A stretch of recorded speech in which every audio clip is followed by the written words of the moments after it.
عمدۃ القاری شرح صحیح بخاری میں یہ حدیث سیدی اعلیٰ حضرت نے فتاویٰ میں اسی حوالے سے لکھی کہ ایک صاحب خدمت والا میں حاضر ہوئے، عرض کی کہ میں نے منت مانگی تھی کہ میرا کام ہو جائے تو کعبے کی چوکھٹ چوموں گا، یہ چوکھٹ جو چومتے ہیں چوکھٹ چوموں گا، حضور کام ہو گیا، ان دسو کی حکم ہے۔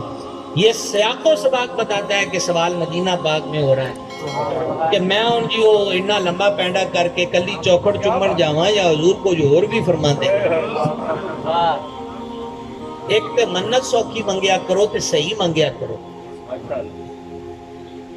جدو روڑا ہوئے میں جی 20 دیگاں لاواں گا، جدو روڑا مک جائے تے پھر ایک دیگ واسطے جو فتوہ لین واسطے مفتیاں دے بوئے تے جاندے ہو، رب نو کو لالچ دینا ہے 100 دیگاں دا یا 20 دیگاں دا۔ سوات یہ ہے کہ مولا دیکھ جی بکاواں گا چوڑاں دی، تے جدو شکرانے دا ویلا آجے ادھر 10 دیگاں لاویں سوات تیز کر دیں، 1000 نفل پڑھوں گا۔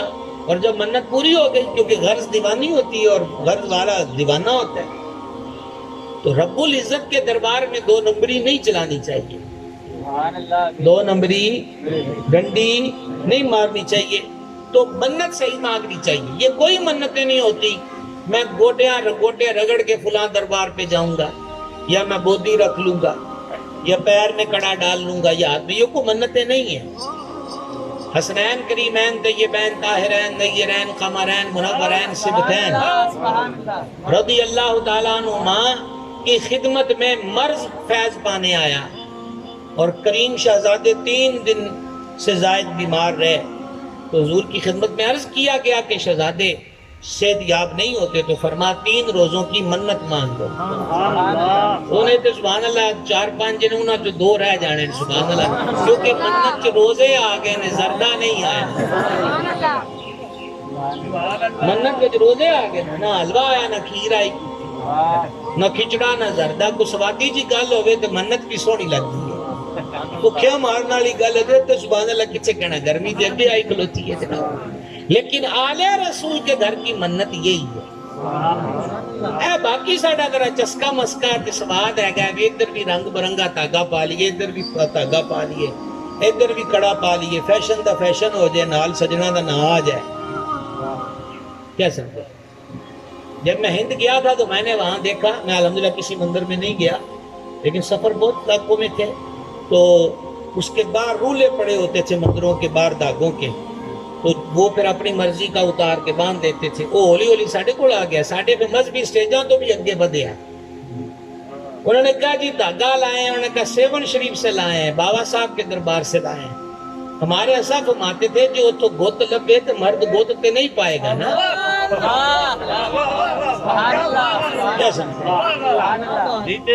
کڑا پہننا ہے تو میں، یہ میری عرض ہے، میں عرض کیا کرتا ہوں کہ کڑوں شڑوں سے کچھ نہیں ہوتا۔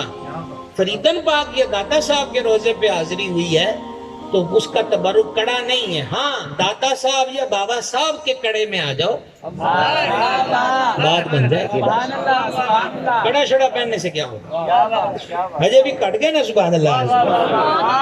اس اپنی مرضی آلے مسئلے نہ کٹو، یہ کوئی درویشیاں فقیریاں نہیں نے، بابا صاحب دادا صاحب کے کڑے میں آ جاؤ، اور جو ان کے کڑے میں آ جائے وہ ہر کڑے وقت سے بچ جاتا ہے،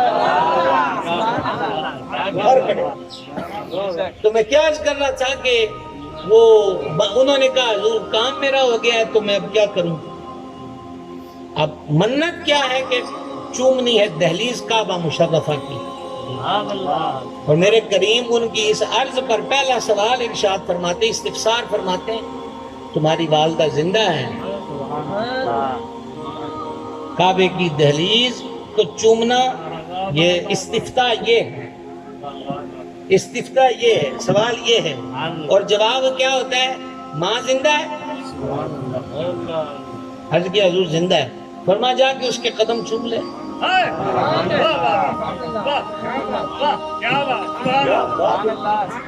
جا کے اس کے قدم چوم، یہ کو مولوی صاحب نہیں کہہ رہے، یہ محبوب خدا فرمائے، قدم چوم لے، تیری منت کہاں کعبے کی چوکھٹ اور کہاں ماں کی قدموں کا بوسہ۔